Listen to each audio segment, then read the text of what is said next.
येन रजसा वर्तमानो निवेशयन्नमृतम् मद्यम् च हिरण्ययेन सविता रथेना देवो याति भुवनानि पश्यन् अग्निन्दूतम् वृणीमहे होतारम् विश्ववेदसम् अस्य यज्ञस्य सुक्रतुम् येषामीशे पशुपतिः पशूनाम् चतुष्पदामुत च द्विपदा निष्क्रीतो यज्ञियम् भागमेतुरायस्पोषायमानस्य सन्तो अधिदेवता प्रत्यधिदेवता सहिताय भगवते सूर्याय नमः।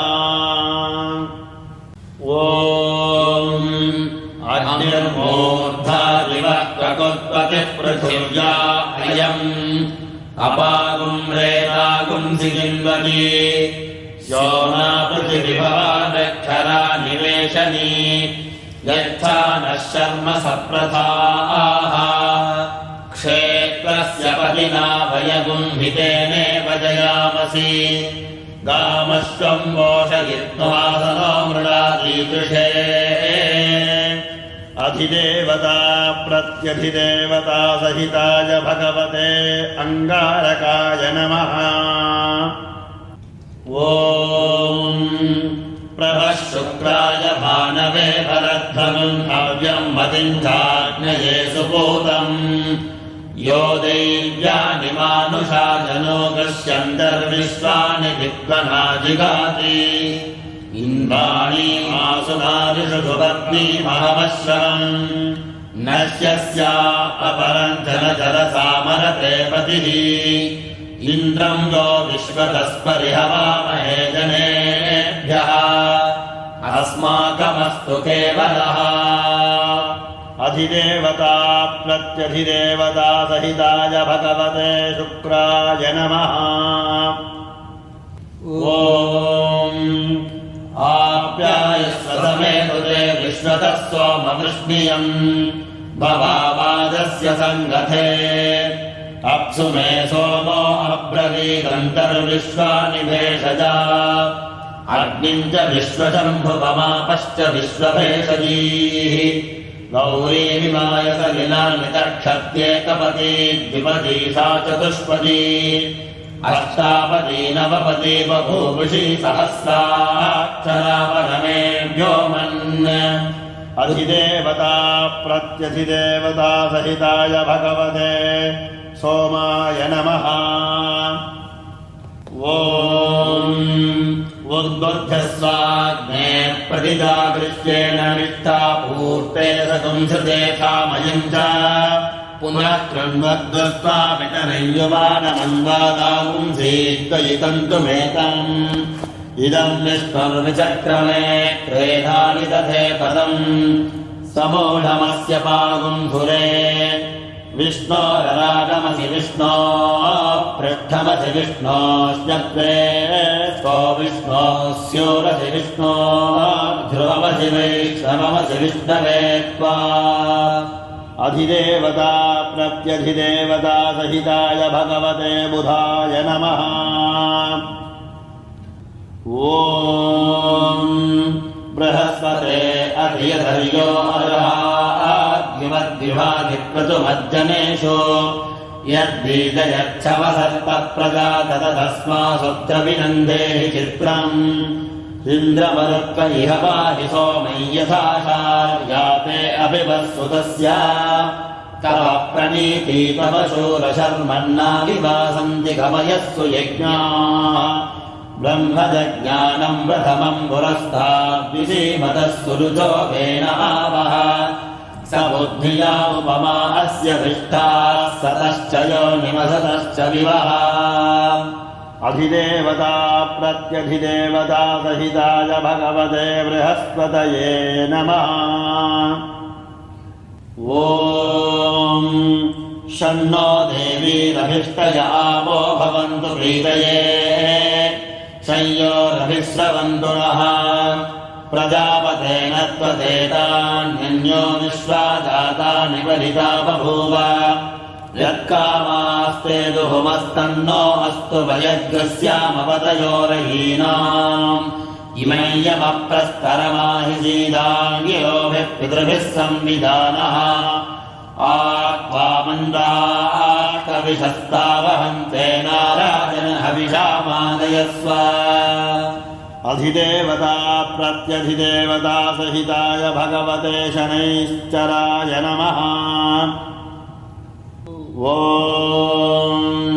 कयानश्चित्ता भवदूती सदा पृथः सखा कया चतिष्ठया भृता आयङ्गौ पृष्टिरक्रमेदधनन्मातरम् पुनः पितरम् च प्रयान् सुवः यत्ते देवी निरृतिरा भवन् ददामग्रीवा स्ववितत्यम् इदम् ते तद्दृश्याम्यायुषो न मध्या ददादीमः पितुमद्यः प्रमुक्तः अधिदेवता प्रत्यधिदेवता सहिताय भगवते राहवे नमः। ॐ केतुम् कृण्वन्न केतवे पेशो मर्या अपेशसे समुषद्भिरजायथा ब्रह्मा देवानाम् पदवी कवीनाम् शर्विप्राणाम् महिषो मृगाणाम् श्येनो गृध्रानागस्वधितर्वणानागुम् सोमः पवित्रमत्येतिरेभन्ने सचित्रचित्रम् चितयन्तमस्मे चित्रक्षत्रचित्कृतमम्बयोधा चन्द्रम् वयिम्बुर्वीरम् बृहन्तम् चन्द्रचन्द्राभिर्कृणवे युवस्व अधिदेवता प्रत्यधिदेवता सहिताय भगवते चेतवे नमः।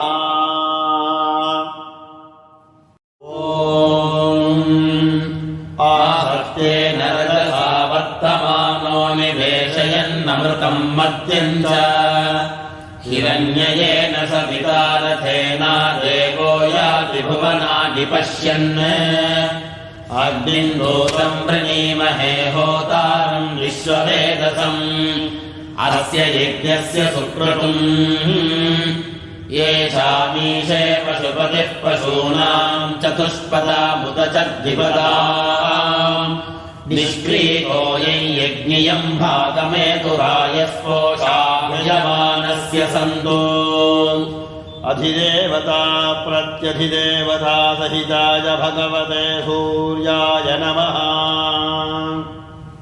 ॐ अग्निर्मूर्धादिवः प्रकुत्पतिः पृथिव्या अयम् अपागुम् रेदागुम् सिगिन्वती शोना पृथिविभवादक्षरा निवेशनी यच्छा नः शर्म सप्रथाः क्षेत्रस्य पतिना भयगुम्भितेनेव जयामसि गामश्वम् मोषयित्वासनो मृडादीदृशे अधिदेवता प्रत्यधिदेवता सहिताय भगवते अङ्गारकाय नमः। ॐ प्रभः शुक्राय भानवे भरध्वम् हव्यम् मतिम् चाग्नये सुपूतम् यो दैव्यानि मानुषा जनो गृह्यन्तर्विश्वानि दिग्वनाजिगाति इन्द्राणी आसुनादिषु सुपत्नीमहमश्रवम् नश्यस्या अपरम् जनचरसामरते पतिः इन्द्रम् यो विश्वतस्परिहवामहे जनेभ्यः अस्माकमस्तु केवलः अधिदेवता प्रत्यधिदेवता सहिताय भगवते शुक्राय नमः। ॐ आप्यायस्वसमेतुते विश्वतः सोमवृष्णियम् भवावादस्य सङ्गथे अप्सु मे सोमो अब्रवीदन्तर्विश्वानि भेषजा अग्निम् च विश्वशम्भुवमापश्च विश्वभेषजीः गौरी विमाय सलिलानि तक्षत्येकपदी द्विपदी सा चतुष्पदी अष्टापदी नवपदी बभूवुषी सहस्राक्षरापरमे व्योमन् अधिदेवता प्रत्यधिदेवता सहिताय भगवते सोमाय नमः। ॐ उद्बुद्धस्वाग्ने प्रतिजागृष्येण विष्टा पूर्ते सकुंसते कामयम् च पुनः कृण्वद्वस्त्वामितनय्यमानमन्वादागुंसीत्वयितन्तुमेतम् इदम् विष्णुर्विचक्रमे क्रेधानि दधे पदम् समूढमस्य पागुंसुरे विष्णोररागमसि विष्णो पृष्ठमसि विष्णोश्चक्रे स्को विष्णोस्योरसि विष्णो ध्रुवमसि वैष्णवमसि विष्णवे त्वा अधिदेवता प्रत्यधिदेवता सहिताय भगवते बुधाय नमः। ॐ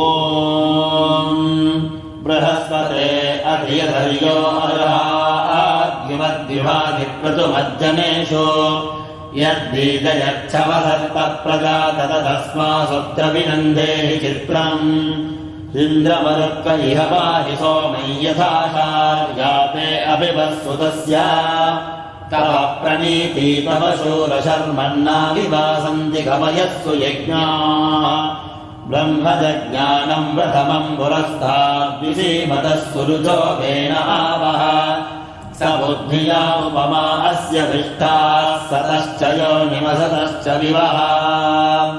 अधिदेवता प्रत्यधिदेवता सहिताय भगवते बृहस्पतये नमः।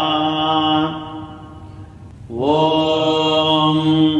शन्नो देवीरभिष्टय आपो भवन्तु प्रीतये संयोरभिस्रवन्तु नः प्रजापतेन त्वदेतान्यन्यो विश्वा जातानि वलिता बभूव यत्कामास्ते दुहुमस्तन्नो अस्तु वयग्रस्यामवतयोरहीनाम् इमय्यमप्रस्तरमाहि सीदाङ्गिरोभिः पितृभिः संविधानः आत्वामन्दाकविशस्तावहन्ते नारायण हविषामादयस्व। अधिदेवता प्रत्यधिदेवता सहिताय भगवते शनैश्चराय नमः। ॐ कयानश्चित्रा भुवदूती सदा पृथक् सखा कया शचिष्ठया भृता आलिङ्गौ कृष्णिरक्रमेदसरन्मातरम् पुनः पितरम् च प्रयन् सुवः यत्ते देवी निर्वृतिरा भवन् ददामग्रीवा स्ववितत्यम् इदम् ते तद्दृश्याम्यायुषो न मध्या तथा जीवः पितुमद्य प्रमुक्तः। अधिदेवता प्रत्यधिदेवता सहिताय भगवते राहवे नमः। ॐ केतुम् कृण्वन्न केतवेपेशो मर्या अपेशसे समुषद्भिरजायथाः ब्रह्मा देवानाम् पदवीः कवीनामशर्विप्राणाम् महिषो मृगाणाम् श्येनो गृध्रानागस्वधिकर्वणा नागुम् सोमः पवित्रमत्येतिरे भन्ने सचित्रचित्रम् चितयन्तमस्मे चित्रक्षत्रचित्रतमम्बयोधा चन्द्रम् रयिम्बुर्वीरम् बृहन्तम् चन्द्रचन्द्राभिर्गृणरे युवस्व। अधिदेवता प्रत्यधिदेवता सहिताय भगवते चेतवे नमः।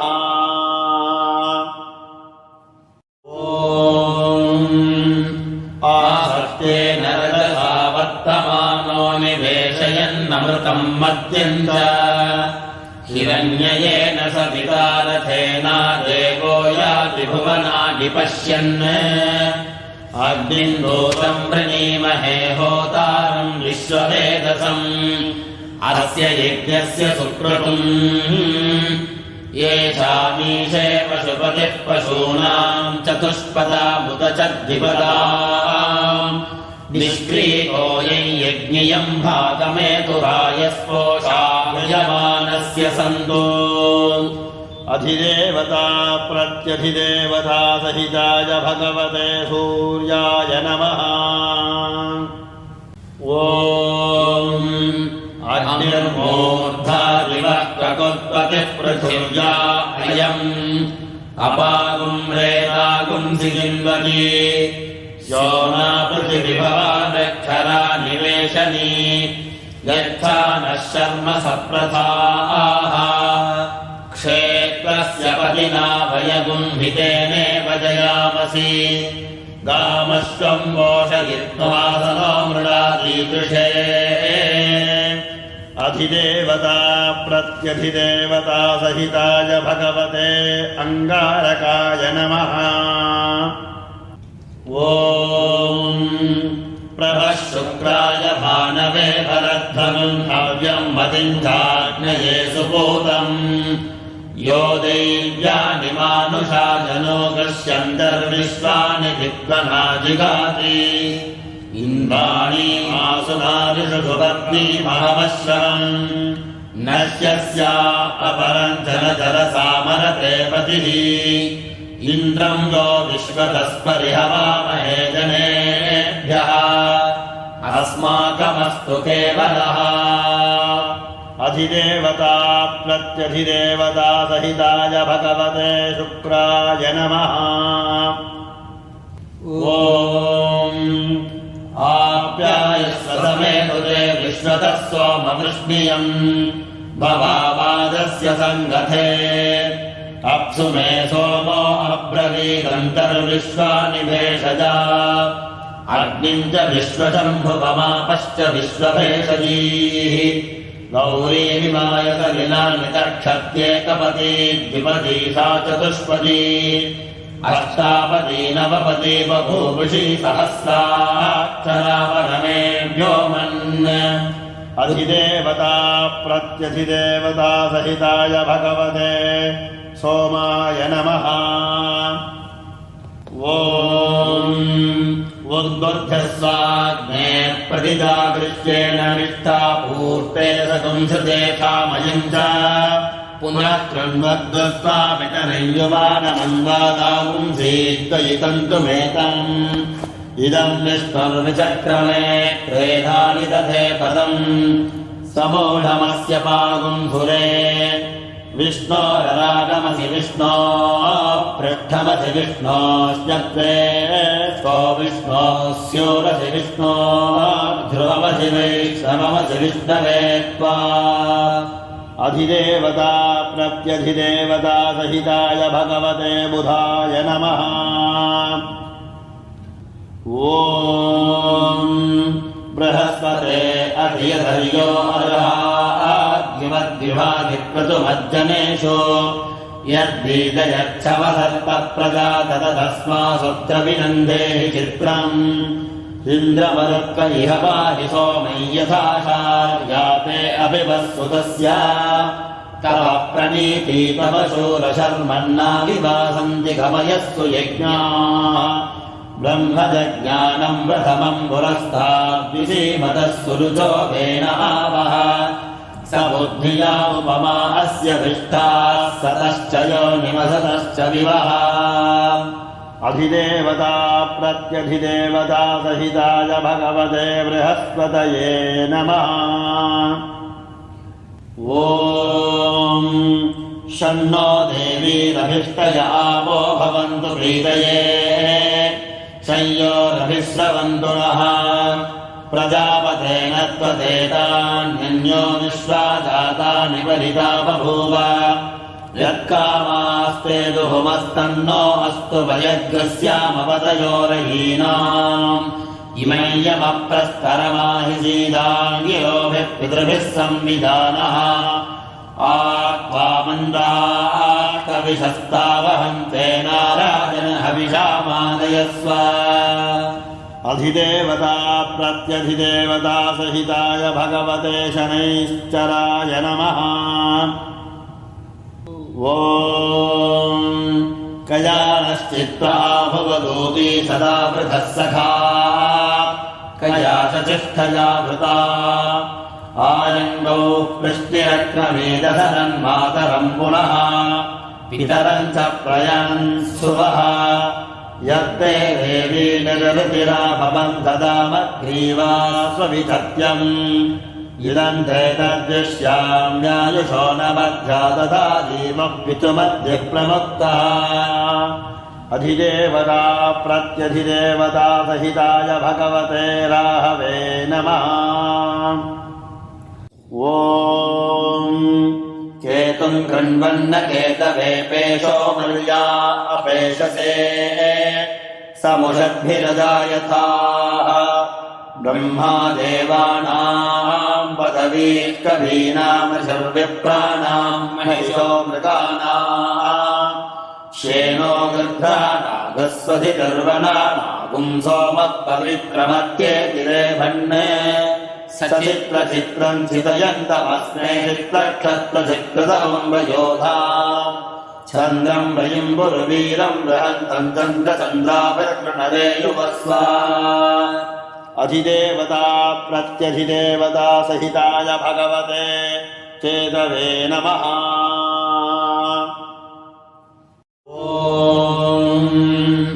आहस्तेन रजसा वर्तमानो निवेशयन्नमृतं मद्यं च हिरण्ययेन सविता रथेना देवो याति भुवनानि पश्यन् अग्निन्दूतं वृणीमहे होतारं विश्ववेदसम् अस्य यज्ञस्य सुक्रतुम् येषामीशे पशुपतिः पशूनां चतुष्पदामुदचद्धिपदाम् निष्क्रीतो यज्ञियं भागमेतुरायस्पोषायमानस्य सन्तो। अधिदेवता प्रत्यधिदेवता सहिताय भगवते सूर्याय नमः। ॐ अग्निर्मूर्धादिवः प्रकुत्पतिः पृथिव्या अयम् अपागुं रेदागुं सिगिन्वती योना पृथिविभवादक्षरा निवेशनी यथा नः शर्म सप्रथाः क्षेत्रस्य पतिना वयगुंहितेनेव जयामसि गामश्वं पोषयित्वासनो मृडादीदृशे। अधिदेवता प्रत्यधिदेवता सहिताय भगवते अंगारकाय नमः। ॐ प्रभः शुक्राय भानवे भरध्वनुं हव्यं मतिं चाग्नये सुपूतम् यो दैव्यानि मानुषा जनो गृह्यन्तर्विश्वानि विद्वनाजिगाति इन्द्राणी मासुनादिषु सुपत्नीमहमश्वरम् नश्यस्या अपरं जनजरसामरते पतिः इन्द्रं यो विश्वतस्परिहवामहे जनेभ्यः अस्माकमस्तु केवलः। अधिदेवता प्रत्यधिदेवता सहिताय भगवते शुक्राय नमः। ॐ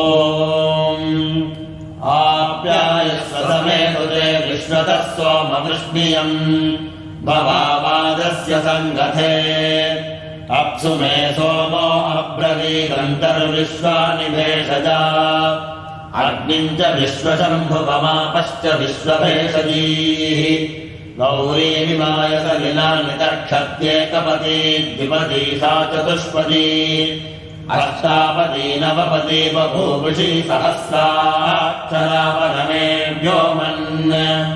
अधिदेवता प्रत्यधिदेवता सहिताय भगवते सोमाय नमः। ॐ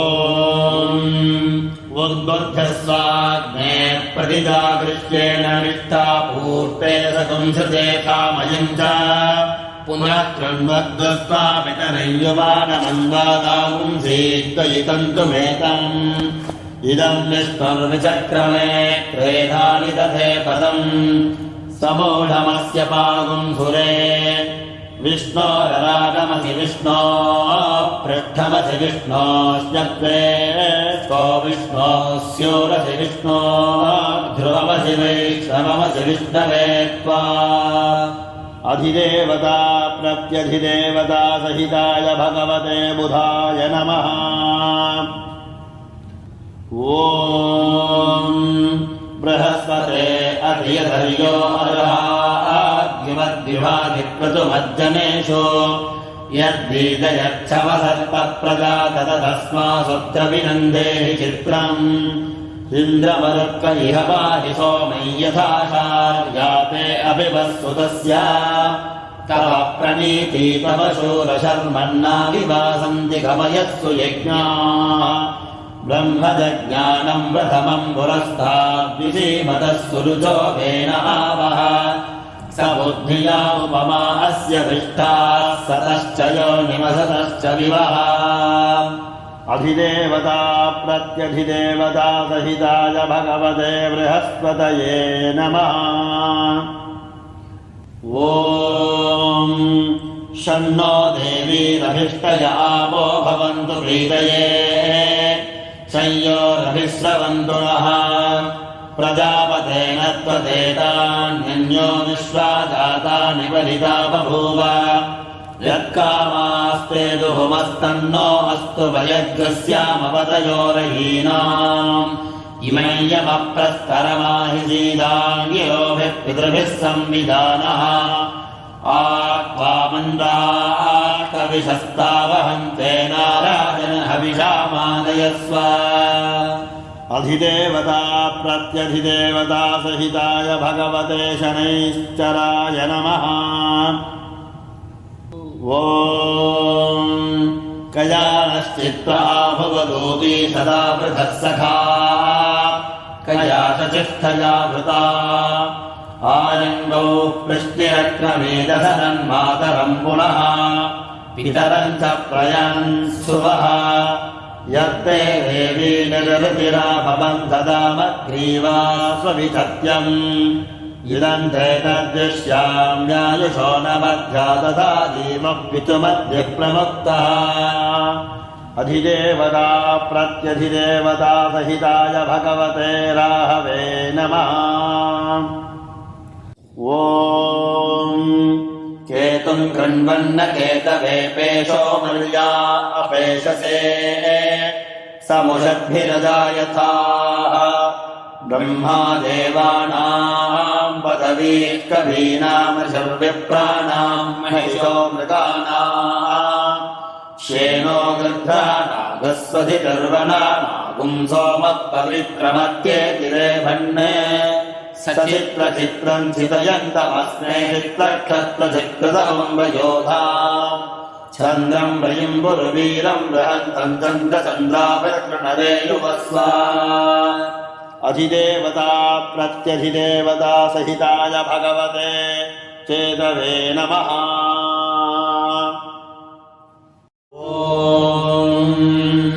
आहत्ये नरकथा वर्तमानो निवेशयन्नमृतम् मद्यम् च हिरण्ययेन सविता रथेना देवो याति भुवनानि पश्यन् अग्निम् दूतम् वृणीमहे होतारम् विश्ववेदसम् अस्य यज्ञस्य सुक्रतुम् येषामीशे पशुपतिः पशूनाम् चतुष्पदामुत च द्विपदाम् निष्क्रीतो यज्ञियम् भागमेतुरायस्पोषायमानस्य सन्तो। अधिदेवता प्रत्यधिदेवता सहिताय भगवते सूर्याय नमः। ॐ अग्निर्मूर्धा प्रकोत्पतिः पृथिव्या अयम् अपागुम् रेदागुम् सिगिन्वती योना पृथिविभवादक्षरा निवेशनी यच्छा नः शर्म सप्रथाः क्षेत्रस्य पतिना वयगुम्भितेनेव जयामसि गामश्वम् पोषयित्वा सनो मृडादीदृशे। अधिदेवता प्रत्यधिदेवता सहिताय भगवते अङ्गारकाय नमः। ॐ प्रभः शुक्राय भानवे भरध्वम् हव्यम् मतिम् चाग्नये सुपूतम् यो दैव्यानि मानुषा जनो गृह्यन्तर्विश्वानि विद्वनाजिगाति इन्द्राणी मासुनादिषु सुपत्नीमहमश्रवम् नश्यस्या अपरम् जलजलसामरते पतिः इन्द्रं यो विश्वतस्परिहवामहे जनेभ्यः अस्माकमस्तु केवलः अधिदेवता प्रत्यधिदेवता सहिताय भगवते शुक्राय नमः ॐ आप्यायस्वसमेतुते विश्वतः सोमवृष्णियम् भवावादस्य सङ्गथे अप्सु मे सोमो अब्रवीदन्तर्विश्वानि भेषजा अग्निम् च विश्वशम्भुवमापश्च विश्वभेषजीः गौरीमिमायतलिलानि तक्षत्येकपदी द्विपदी सा चतुष्पदी अष्टापदी नवपदी बभूवुषी सहस्राक्षरावरमे व्योमन् अधिदेवता प्रत्यधिदेवता सहिताय भगवते सोमाय नमः ॐ उद्बुद्धस्वाग्ने प्रतिजागृष्येण निष्ठापूर्ते सकुंसते कामयम् च पुनः कृण्वद्वस्वामितनय्यवानमन्वादापुंसीत्वयितन्तुमेतम् इदम् विष्णुर्विचक्रमे क्रेधानि दधे पदम् समूढमस्य पागुंसुरे विष्णोररागमसि विष्णो पृष्ठमसि विष्णोश्चक्रे स्को विष्णोस्योरसि विष्णो ध्रुवमसि वैष्णवमसि विष्णवे त्वा अधिदेवता प्रत्यधिदेवता सहिताय भगवते बुधाय नमः ॐ बृहस्पते अधियधर्यो अर्हाद्युमद्युभाधिक्रतुमज्जनेषु यद्बीजयच्छवसर्पप्रजाततस्मासुत्र विनन्देहि चित्रम् इन्द्रमरुक्क इह पाहि सोमै यथाशार्याते अभिवस्सुतस्य तव प्रणीति तव शूरशर्मन्नाविवासन्ति गमयस्सु यज्ञाः ब्रह्मजज्ञानम् प्रथमम् पुरस्ताद्विषीमतः सुरुचो वेन आवः स बुद्धिया उपमा अस्य पृष्ठाः सतश्च योनिमसतश्च विवः अधिदेवता प्रत्यधिदेवता सहिताय भगवते बृहस्पतये नमः ॐ शन्नो देवीरभिष्टय आपो भवन्तु प्रीतये संयोरभिस्रवन्तु नः प्रजापतेन त्वदेतान्यन्यो विश्वा जातानि बलिता बभूव यत्कामास्ते दुहुमस्तन्नो अस्तु वयद्गस्यामवतयोरहीनाम् इमय्यमप्रस्तरमाहि सीदाङ्गिरोभिः पितृभिः संविधानः आत्वामन्दाकविशस्तावहन्ते नाराजन हविषामादयस्व अधिदेवता प्रत्यधिदेवता सहिताय भगवते शनैश्चराय नमः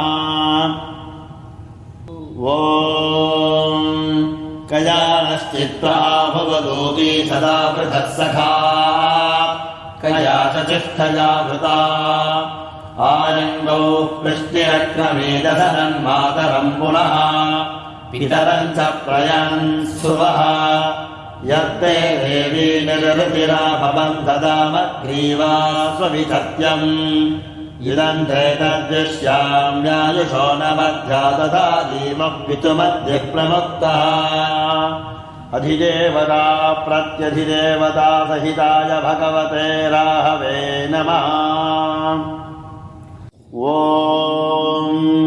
केतुम् कृण्वन्न केतवे पेशो मर्या अपेशसे समुषद्भिरजायथाः ब्रह्मा देवानाम् पदवी कवीनामशर्विप्राणाम् महिषो मृगाणाम् श्येनो गृध्रानागस्वधिकर्वणानागुम् सोमः पवित्रमत्येतिरेभन्ने सचित्रचित्रम् चितयन्तमस्मे चित्रक्षत्रचित्रतमम्बयोधाम् चन्द्रम् वयम्बुरुवीरम् बृहन्तम् चन्द्रचन्द्राभिर्गृणरेयुवस्व अधिदेवता प्रत्यधिदेवता सहिताय भगवते चेतवे नमः